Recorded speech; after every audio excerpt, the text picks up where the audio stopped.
प्रतिदिन बहारों में बहारों का भरोसा क्या उलझ प्रतिदिन बहारों में बहारों का भरोसा क्या। उस बालक को ले जाकर के नारायण के पास पहुंचे और नारायण से कहा, बोले भगवान प्रणाम। नारायण ने बोल दिया, बोले भैया दीर्घायु भवः। ब्रह्मा जी बोले महाराज हमारी छुट्टी अब आप जाओ। ब्रह्मा जी की छुट्टी होकर के नारायण के पास पहुंच गए और नारायण से कहा, बोले नारायण अब आप जानो, इनकी जिंदगी केवल आज ही की है। नारायण ने कहा जब तुम्हें मालूम है तो फिर हमारे पास, बोले महाराज बड़ी समस्या है, यहां से यहां तो यहां से यहां। नारायण ने उस बालक को लिया और उस बालक को ले जाकर के सीधा भगवान शिव के पास पहुंचे। शिव के पास पहुंचे और जब शिव के पास पहुंचते हैं शिव जी को प्रणाम किया। शिव जी ने भी कहते भैया दीर्घायु भवः। नारायण बोले, बोले महाराज जी संभालो आप इसको।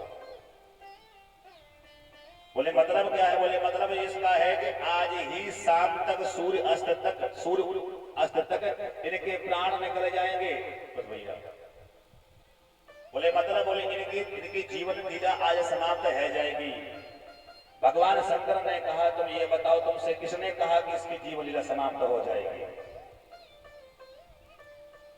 भगवान शंकर ने उस मार्कंडेय को आदेश दिया, ले जाओ मेरे शिवलिंग पर चले जाओ।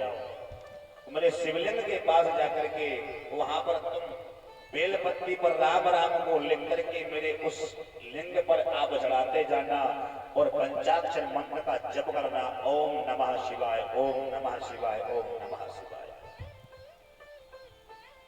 वह बालक गया और बालक ने जाकर के शिवलिंग के पास बैठ गया और उस पर बेलपत्र पर राम राम को लिख करके और उस पर नमः शिवाय बोलते हुए उसको चढ़ाने लगा। जैसे ही उसका समय अवधि पूर्ण हुई, यमराज का आगमन हुआ। यमराज जी उस बालक को लेने के लिए जैसे आए, उस बालक के हाथ को यमराज ने पकड़ा। भगवान शंकर ने उसको आवाज लगाई, बोले हे यमराज सावधान हो जाओ, छोड़ दो उस बालक को। अब यमराज की ताकत क्या है भगवान शंकर से लड़ सके? यमराज ने लाला को छोड़ दियो। बोले तुम इसको क्यों पकड़ रहे हो? बोले महाराज इसकी उम्र पूर्ण हो चुकी है, इसको 5 वर्ष की अवधि थी, वो संपन्न हो चुकी है। भगवान शंकर ने कहा तुम्हारे हिसाब से कि हमारे हिसाब से? ब्रह्मा जी को यमराज बोले, बोले महाराज चाहे आपको हिसाब हो चाहे हमारा हिसाब हो, उम्र तो उम्र होती है। शंकर जी भगवान ने कहा, बोले तुम कौन होते हो इस बात का निर्णय करने वाले? उम्र तुमने दी थी कि हमने दी थी? यमराज ने हाथ जोड़ ले, बोले महाराज उम्र तो आपको ने दी थी। तो बोले इसका निर्णय तुम करोगे कि हम करेंगे? बोले महाराज नहीं आप ही करोगे और आपके विधान के आधार पर ही तुम इसको लेने के लिए आए हैं। भगवान शिव ने कहा, बोले हे यमराज अभी तुम्हें पता नहीं है मेरी उम्र के विषय में, सुनो मेरी उम्र।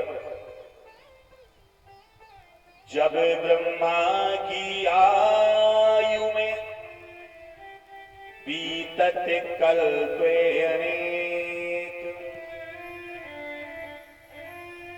बोले महाराज पता है तुम्हें इस कलयुग की उम्र क्या है? बोले क्या है? बोले 4,32,000 वर्ष एक कलयुग की आयु है। इससे दोगुनी द्वापर की है, इससे दोगुनी त्रेता की है, वहां से दोगुनी सतयुग की आयु है। महाराज जब ऐसे 71 बार निकल जाए तब एक कल्प बनेगा। ध्यान देना, अब कितने घंटा कितने मिनट है तो हमें नहीं पता है, आप जानो या तो। लेकिन भगवान शंकर ने कहा, बोले हे यमराज जब ब्रह्मा की आयु में बीत तत्कल्प अनेक। और हे यमराज तुम जानियो शंकर को दिन एक।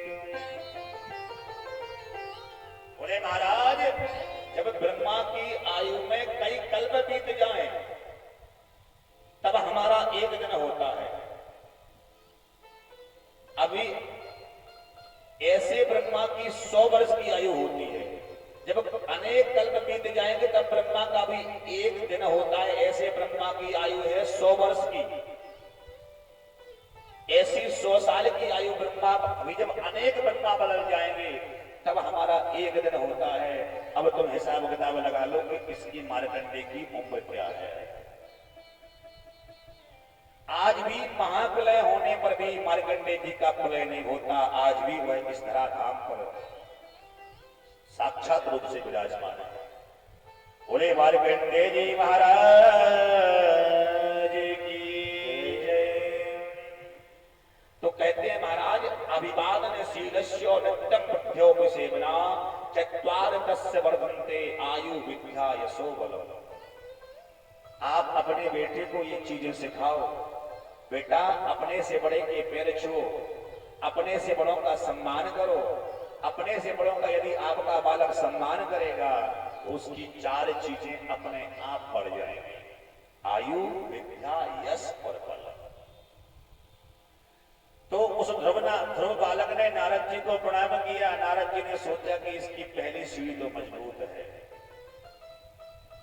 लेकिन अब ये देखना है कि जिस काम के लिए जा रहा है तो इसके मन में कहीं संशय तो नहीं है।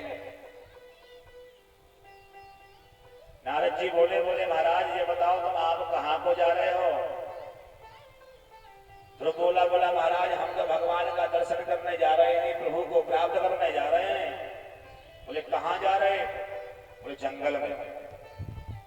नारद जी बोले तो जंगल में भगवान मिलते हैं क्या।